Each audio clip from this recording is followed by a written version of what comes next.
Hola, somos José Cabeza y Pablo Pérez y bienvenidos a nuestro canal de historia. A continuación os vamos a explicar la historia de España desde Carlos II hasta Fernando VII. Como no podía ser de otra manera, vamos a empezar contándole la historia de Carlos II. El siglo XVIII en España marca el fin de la dinastía de los Austrias y el inicio de los Borbones, predecido por conflictos como una guerra civil y una guerra internacional. La historia comienza con Carlos II, conocido como el Hechizado, cuya salud débil se atribuye a matrimonios entre parientes.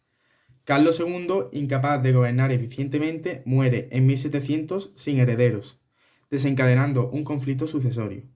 Su testamento designa a Felipe V de Borbón, duque de Anjou, como su sucesor, iniciando así la dinastía de los Borbones en España. Felipe de Borbón, coronado en 1700, renuncia a sus derechos a la corona francesa, marcando el final de los Austrias y el comienzo de la nueva era con la Casa de Borbón. Su abuelo, el rey de Francia Luis XIV, proclamó la famosa frase «Ya no hay Pirineos». Después de hablarle del gran Carlos II, vamos a contarle la guerra de sucesión y el cambio de dinastía. La muerte sin herederos de Carlos II desata conflictos a nivel internacional como la Guerra de Sucesión Española e interno como la Guerra Civil.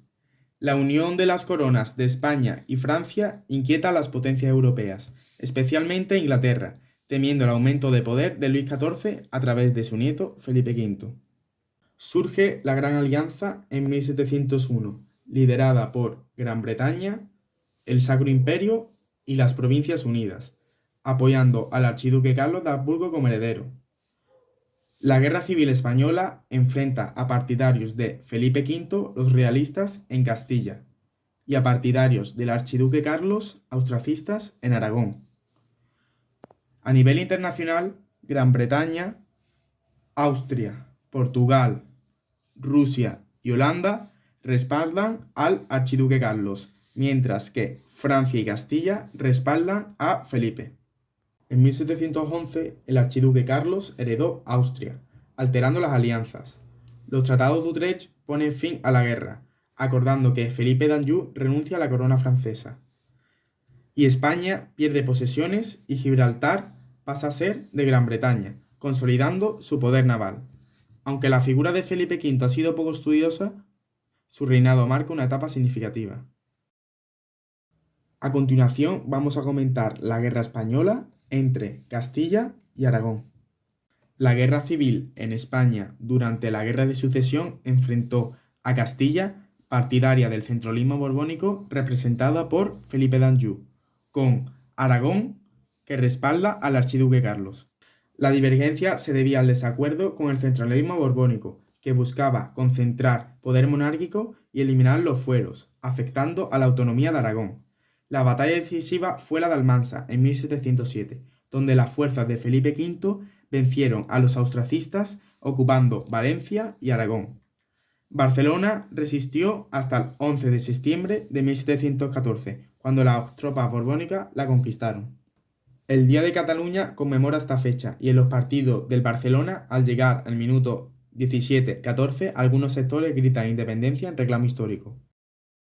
Por último, antes de que comience a explicar mi compañero José, os hablaré sobre el centralismo borbónico.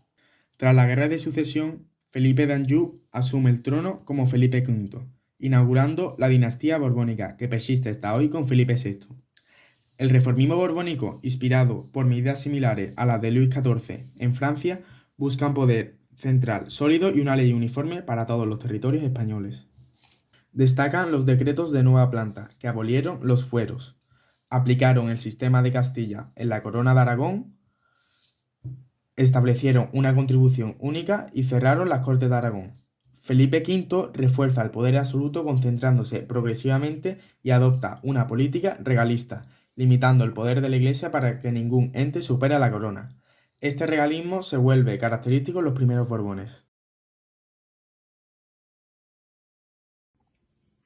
A continuación voy a hablaros de dos figuras muy importantes, como son Fernando VI y Carlos III. Después de Felipe V sucede Fernando VI, seguido por el monarca ilustrado Carlos III, conocido como el mejor alcalde de Madrid por sus mejoras urbanas y su impulso a la cultura y progreso. Carlos III, apodado déspota ilustrado, lidera un gobierno austero y amante de la caza. Su gabinete incluye ministros ilustrados ilustrados, como Esquilache, quien inicia una política ilustrada, enfrentándose a la oposición en el motín de Esquilache. Durante su reinado, España se une a la guerra de independencia de Estados Unidos, en apoyo a las colonias que buscan independizarse de Gran Bretaña.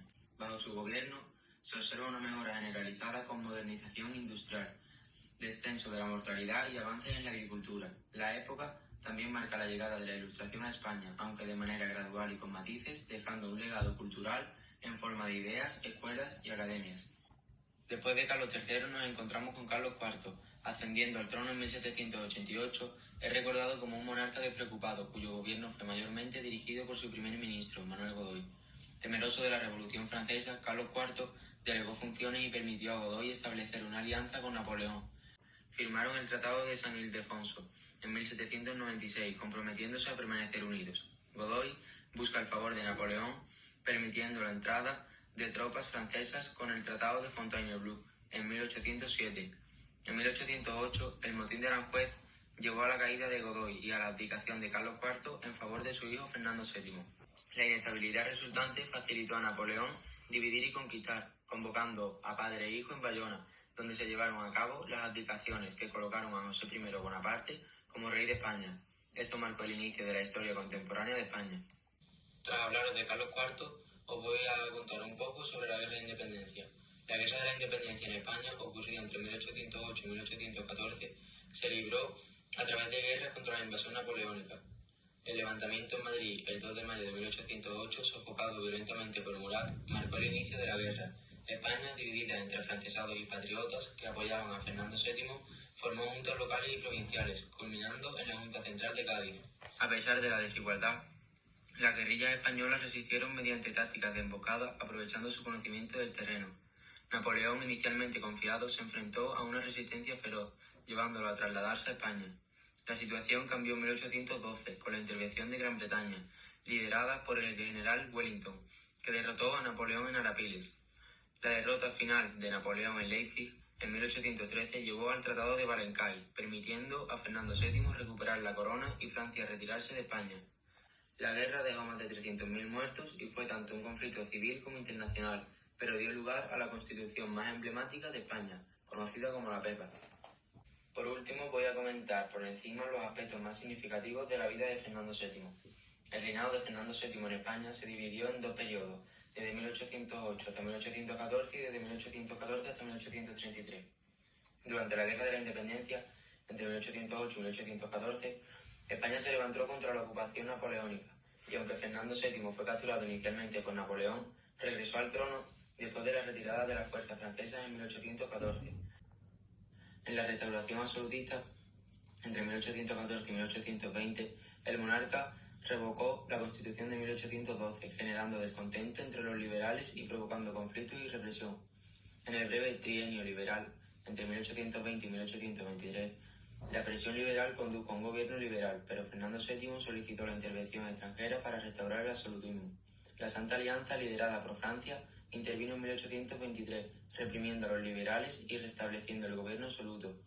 Durante la década omniosa, entre 1823 y 1833, es decir, 10 años, Fernando VII gobernó de manera autoritaria, persiguiendo a los liberales con ejecuciones y exilios, y caracterizado por la censura y la falta de libertades políticas. La muerte de Fernando VII en 1833 desencadenó la Primera Guerra Carlista, un conflicto civil entre los partidarios de su hija Isabel II y los de su hermano Carlos María Isidro, marcando el inicio de un periodo tumultuoso en la historia de España. Espero que os haya gustado mucho el vídeo. Darle like y suscribirse. Nos vemos en el próximo vídeo. Adiós.